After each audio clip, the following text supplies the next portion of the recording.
Coach Johnson, this will be a Thank ticket for you. later, too. Good to see you. Right. Busy practice today? Had a good practice. Yeah, that's always a good thing.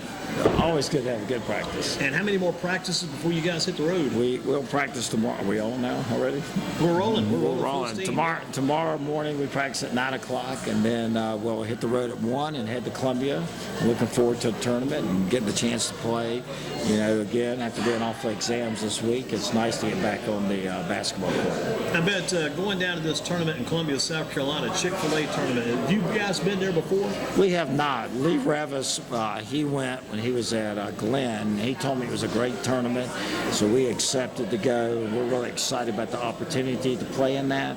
But our most important tournament is the Haycock tournament. No doubt That's about it. by far the most important tournament. That's the one you've for got us. the most connection to, because you go back all the way back when this tournament was just getting going, right? Yeah, I went back and I started watching it when it got going. I thought so. I went all the time to it. And as a young coach, I really enjoyed the experience of watching the teams play and watching great coaches like Mac Morris coach in the tournament. And I think one of the most exciting was when I think it's Southeast with Kenny Wagstaff made it to the finals that night. That was the most exciting, I think, of the tournament. And you look back when you were watching as a young coach, and you're always wishing in the back of your mind, I can't wait to get in that. Someday we'll get in that tournament. Well, as a young coach, just the dream of getting a chance to coach in that tournament was it was a goal of mine. And I didn't know that, getting a job at Greensboro Day School would lead to us playing in the tournament. And then we got to play the first year in 1987 in the tournament. We got to participate, and we beat Dudley in overtime. And I think we had 2 turnovers for the game in the game. And Thomas Roberts hit that jump shot to win the game for us. That's some clean basketball. Yes, 2 turnovers in that game. It was That's unbelievable. What would you say if you had to evaluate this? What is the beauty of this tournament? What sells this tournament? I think the way the Sports Council and the Greensboro Coliseum run it is first class. And, we've been all over the place for tournaments. And I will tell you that the Greensboro Coliseum and the Sports Council did the best job of being a host for the tournament. I wrote down this. It's well run, fun. And before you know it, it's done for another year. It happens once you get that first day, it goes so quick. Right. Well, with it being a Sunday here this year in between, I think that's going to help a little bit, slow it down.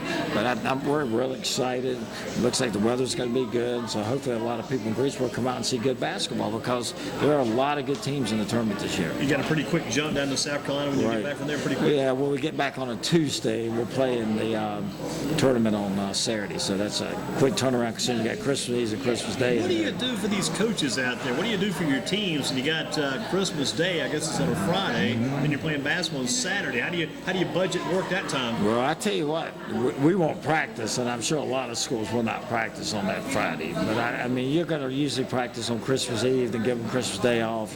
Hopefully they're energetic, and I can't imagine that being excited for this tournament. What a great tournament it is! And you got a shoot around too, I guess, over there on Saturday. So I think we have the 9:30 time. You did that for about a half hour, kind of get used to 30 minutes, you get to shoot, and the kids get their energy going a little bit. And I think we turn around and play at 2 o'clock, so we're going to shoot around, leave, then come back. And you play the first game too, don't you? Yeah, I've got the first game this year, so we're excited about having the opportunity to tip off the tournament, playing Smith High School, who I've seen play twice, who's got an extremely talented team, and Coach Partey's done a great job over there, and the famous Coach Waddell, who helps him. Coach Waddell is definitely everybody famous. knows Coach Waddell. If you don't know Coach Waddell, you're missing out. You're missing Greensboro basketball if you don't know him. And that guy, talking about a guy who loves basketball, that guy loves it inside out. I tell you what, I don't think I go to a game to watch that he's not at on his off nights. He loves the kids. He loves the basketball. He's great for the community. Coach Partey's done a wonderful job at Smith High School, and he's really got the program rolling, I think. A real nice kid, that guard, Raymond Pratt, and the inside kid, Gainey. They're both very good. Pratt's extremely talented. He plays with both of them play with Team Felton in the summertime, and they get great coaching there, and they're able to carry it over. So now, a lot of your guys were with you last year when you won your 3rd straight tournament. So a lot of your guys are coming back to play again this year. Right. We lost 4 starters. We lost Darius Moore, who was going to be a huge loss for us at point guard. Jordan Perkins has stepped in and done a good job there. Losing Paul Sprick, lost our most probably our most valuable total player, Trevor Mayo, who does a great job. And, of course, our rebounder, Peter, who was awesome on the boards, and he just cleared everything What out of happened the to way. Mr. Ogden? Where is he at these days? Mr. Aba's at Akron along with Markwell, and they're both up there. Markwell, who was probably our best defensive player, and they're both at Akron. And Markwell's a walk-on, and Peter's a freshman up there. So And they're both playing now? they're both redshirting this year. Gonna redshirt Both of sit them out are this year. redshirt. Yeah. I guess they're excited about the future. Yeah, of those because two men. both of them want to get their masters, and so if they redshirt, they get the 5 years, and with the summer school, they can knock that out. How does this layout look for you? This you got Greensboro Days #1, you got Northwest #2, then the teams on down after you guys, teams like Ragsdale, Northern Guilford, Page, and Grimsley, and I'd say it's balanced. I think Smith probably should be in that top 5 group. I think unfortunately, you have fortunately, I should say, they're all playing football and they got far in the playoffs. So I don't think you really know what some of those teams have. You got Northern, Page, both. We got a long ways in the football playoffs, and I don't know if Page's best player will be there or not. It's going to be interesting to see if he is there or not, because that's kind of an interesting case, because you just don't know how that football lays out for him. I think he might be playing in some kind of bowl game this week. I think. Yeah, he's playing in the Shrine Bowl game this week. There's like I think Army Under Armour. Yeah, he's a great player. He's got great hands. He's a very good basketball player. And it's Will Jones, the quarterback. He was the quarterback, right? Yeah, he's a basketball player too, and I guess he's out now for basketball. They had a big win the other night without either one of those guys playing. So yeah, they have won some key games. Got a big game tomorrow night against Southwest. What they're made of then. Yeah, Southwest is an extremely talented team. I'm really sorry they're not in the tournament. I wish they were. If you just bring a team in maybe for a couple of years at least, while the Langley brothers are there. They played in the tournament back, and now they have their own tournament. But I'm going to tell you what, it'd be really exciting to get them in the tournament, girls and boys, because the girls team is really good. So yeah, the girls team is good. I think they're like 6-2 and beat some top teams. Beat Andrews the other night. Right, they got a good program out there. And the boys side, Guy Shaver's an excellent coach. He's done a wonderful job with those kids and building the program. Year in, year out, they win 20 games. So I know he's happy too that Kiefer Langley decided to keep those boys where they are. Well, he's got 4. He's had 4 of them. Now one's gone. He's got 3 on the team, and they're all good kids and good players. But their parents are balanced. That's the most important thing. Kind of look back at that 40 years, going back all the way over the time the Hayco's been around, back when it was the Hayco, then the Timco, and the Pizza Hut, and the Little 4, all the development over the years. Yeah. I mean, for your student body, it's like a landmark for them when it opens up every year. It is for our kids, it's the most exciting thing we do.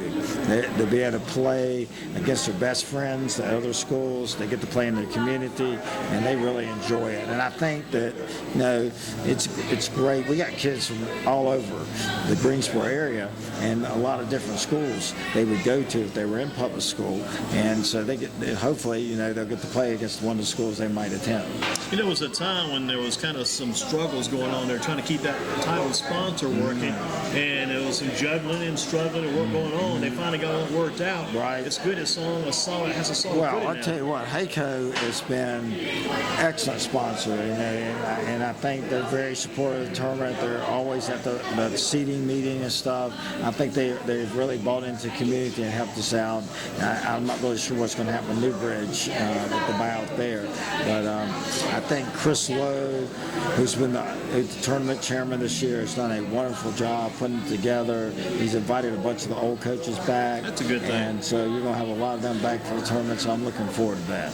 And like you say, there was a time when things were kind of slipping a little bit, but then when they got that solid footing, when they signed the Pizza Hut deal, it was great when the Pizza Hut deal kind of fell through. Then Timco/Hayco came right in, swooped it up and saved the day. They did save the day. They came in there and picked us up. We lost Pizza Hut, which was a loss, but Hayco, which was Timco at the time, came in and really did put us back on solid ground. And I was telling Dan Goldie, it's good too. You've got Channel 2 heavily involved. Yes, Channel 2 was involved my first couple of years heavily in the news and record. Remember Both that of time them. I raised my hand, I always had a big point. Remember the time, you maybe don't remember this on me, maybe you might say, there was a time, actually actually showed, I think, that championship game on Channel 2 maybe I lost my mind, but I was watching that back in the day about 11:30 on Friday. They would show that championship game on Channel 2. It was. I actually, when we played the first year there, it actually was on TV, the rerun of it, and you could watch it. Right. Actually, I still have the tape. That was when cable access either, wasn't yes, it? Yes, I think so. Yeah, I just remember Harrison Turner was the chairman of the tournament. Right. I can remember him getting the interview and us playing the game, and I've watched that game probably 100 times. Back in about 1981, 82 range. I don't think I was born then. You may have been born and left and then came back. You may have come back again in a different frame because you're a lot smaller dude than you were a few years ago. You really slimmed down, in a lot better shape.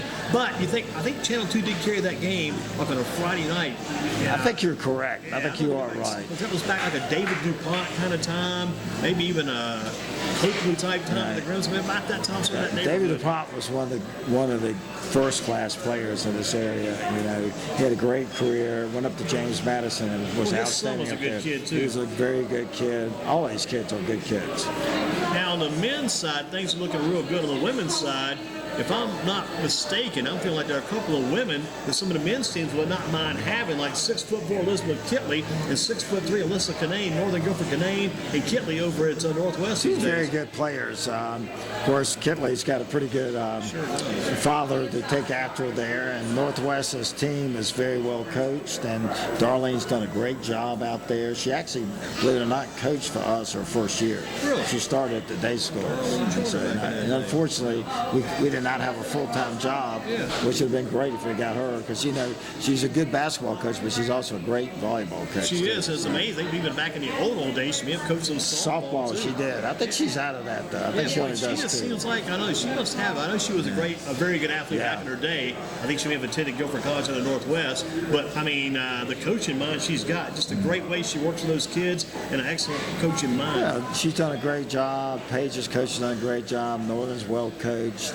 You know, I haven't seen Dudley play, so I really don't know about them on the girls' side. Dudley's going to be much improved. I know they've got Northwest tonight. I'll check my phone in a few minutes see if we've got any updates in that game, but we do know it's Dudley girls and Northwest playing, that'd be a good game to watch. Because they're in the same situation. You a couple years ago, you were out there at Northwest. Yeah, we have to play Dudley girls. It's like a little invitational, health tournament. Our girls are playing out there tonight, and you know, I love playing in that tournament. I love being local. So. I remember one year, gosh, I love these years. These times come back. It was a Thursday night. You guys were playing Southwest in the old gym. And what a game that was. In the old gym. Exactly. Yeah. I think Jalen Rawls had like 30 points in that game. Wow, that's amazing. I think his score was like 92-84 or something. I remember I was at that game that night. I jumped on Highway 68, shot on the 40, and then shot on the 29. Went to Northeast. Went one particular game up there, but boy, that Southwest day school matchup. I tell you what, speaking of basketball, I saw Northeast girls play the other night. They have a very good girls team. Much improved team. I saw them play Smith. They were, but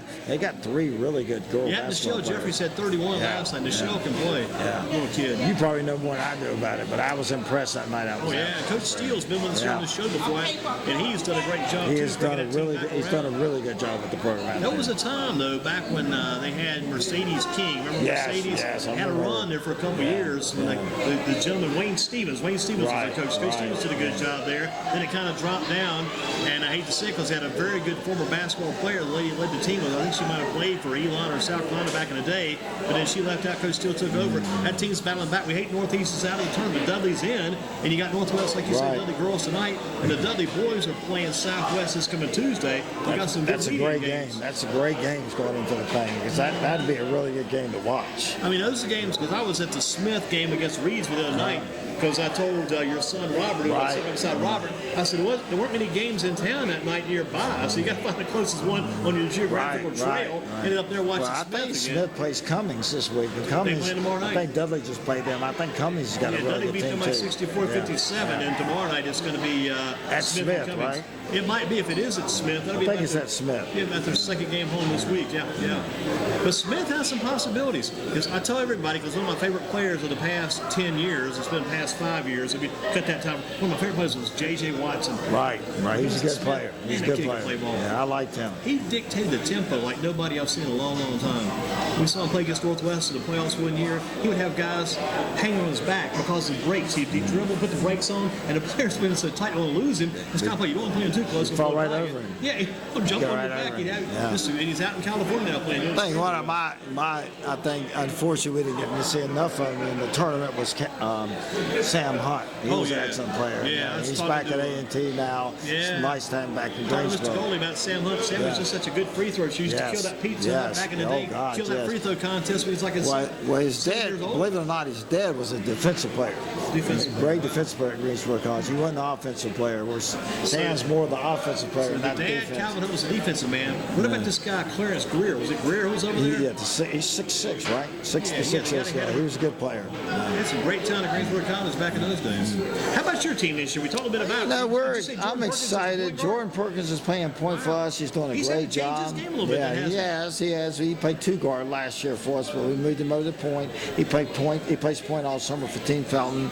Then we have Will Diller and John Newman, J.P. Mormon, and Trevor Mayo's brother, Trevon, who's an excellent player. The fun thing would be to go back and watch these kids. You couldn't watch them in line, watch them on tape in the middle school all-star game. I watched that middle school all-star game over at Smith that year when you got guys like Hendon Hooker, you got Jordan Perkins. Watch their game then, watch their game now. Because Perkins is out here on the wing taking a crazy three-point shot, which is an okay shot. He was a shooter. Now he's running your ball because he's in charge. That takes a lot of discipline to make that kind of move. So we're fortunate. All of our guys can play that. Our guys off the bench, Landry, whose father, of course, played Page, Alex Michaels, and Solomon Smith. Those guys give us really 8 deep players right there, and they've done a great job for us. It's fun to watch because you can see Landry because last year he was set up in those corners. You knew where he was going. And the first part of the tournament, people weren't ready for him because he was burning early. It's coming on. They're a little bit more aware. Got to get on this kid, but he's a good. He's been out for us the last 2 weeks with a sprained ankle, and we're hoping he gets to play this week in Columbia. Who kind of fills that Peter Ogba role this year? You know what? We really play 5 out more, and Mayo has done a great job rebounding for us, and J.P. Mormon can go in and go out. He's more of a. He could be a guard. He could be a wing, whatever you want to do. You're kind of playing that style that Northwest Guilford played last year when they had Reggie Davis. Very much like that, because we don't even have what I call a center. So we just don't have one. And in high school basketball today, Smith's got a center.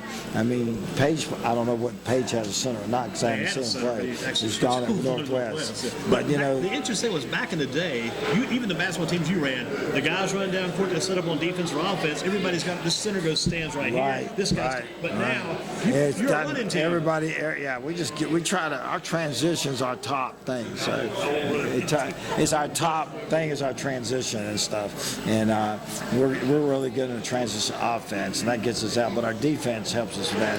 And you got Jeff Smith coaching my defense. That's pretty good for me to have. It's a good thing, too, that you are playing that transition offense, because that's what the kids like these days. Yeah, I think they do. And I think playing defense, our kids have bought into liking that, too. So it's kind of a good thing, too. You're playing at a faster pace than what the kids like, but you also have these kids educated and disciplined to turn around and play established formation defense. Right.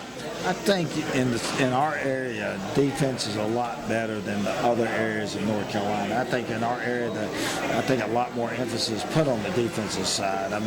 You got a couple of you got Raleigh Millbrook, who's really good defensively. There's just not that many teams that spend time on defense. And I think in our area, you go watch Northwest play or Dudley play or whoever else, they all play defense. Is it a scramble defense or pretty much a set pattern defense? Well, we're more set now. We scrambled back when I had Reggie Diller and Christian Harris and that bunch. We scrambled more. This year's team's a lot like those guys. We really don't have a true point guard or a true 5-man. We just play. And JP could be the point guard or Jordan could be the point guard. But in our basic offense, Jordan takes that role for us. Does Jordan get many shots over the course of the game? Those outside shots like he did back when you sent him over 2 guards? You know what? It's interesting. He still does, not as many, but he does a good job of stirring the basketball. How'd you get him to accept that role? Because watching him back in the day, he looked like that kind of kid. That kid's going to be popping those outside shots up forever. And but now you got him playing up more defense and discipline. I'll say this. You got a kid that played for us as a freshman, did not play. as a sophomore, did not play until January, really. Put him in the Weston game at Weston, which we won, which was a huge win for our program. He came off the bench and played great in the first half because Terrace was in foul trouble and Will Dill was in foul trouble. We had to use him. And then from then on out, double-figure scoring for us off the bench and playing no more than 12, 14 minutes. I think that's the role he accepted, and now he's ready to go into a bigger role, and he's doing a wonderful job for us. So by Darius Moore going down at that time, it actually gave you a chance to develop a new player. Yeah, but Darius got in foul trouble. We were ready to put Jordan in, and the key thing is that Jordan worked hard. I think kids today think they should start right away, whether it's college or high school, and Jordan's a great example of a kid who paid his dues, worked his rear end off. Was he happy sitting on the bench? No. But he worked really hard and got himself in the lineup, and you couldn't take him out. And if you can have a couple of good years in high school, your junior, senior, or even a good senior year, right, that's going to carry you far.